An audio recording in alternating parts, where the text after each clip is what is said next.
தஞ்சை மாவட்டம் கும்பகோணம் மாநகராட்சி கூட்டத்திலிருந்து திமுக, அதிமுக, மதிமுக ஆகிய கட்சிகளை சேர்ந்த பெண் கவுன்சிலர்கள் வெளியேறியிருக்கிறார்கள்.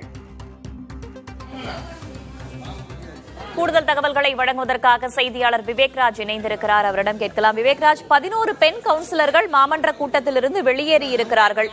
என்ன காரணம்? அவர்களின் கோரிக்கை என்ன? வேதவள்ளி, அதாவது தஞ்சை மாவட்டம் கும்பகோணம் மாநகராட்சி மாமன்ற கூட்டம் 2 மாதங்களுக்கு பிறகு இன்று நடைபெறுகிறது. அதாவது மாநகராட்சி கூட்டத்தில் கலந்து கொண்டுள்ள திமுக, அதிமுக பிற கட்சிகளைச் சேர்ந்த 11 பெண் கவுன்சிலர்கள் கூட்டத்தில் கலந்து கொண்டிருந்த நிலையில் திடீரென வெளிநடப்பு செய்தனர். வெளியில் நின்று கொண்டு தங்களுடைய கணவர்களை உள்ளே அனுமதிக்கவில்லை. அதன் காரணமாகத்தான் நாங்கள் வெளிநடப்பு செய்வதாக மாநகராட்சி அலுவலகத்தின் வெளியே நின்று வாக்குவாதத்தில் ஈடுபட்டனர். இதனைத் தொடர்ந்து மாநகராட்சி ஆணையர் பாலு அவர்களிடம் சென்று பேச்சுவார்த்தை நடத்தினார்.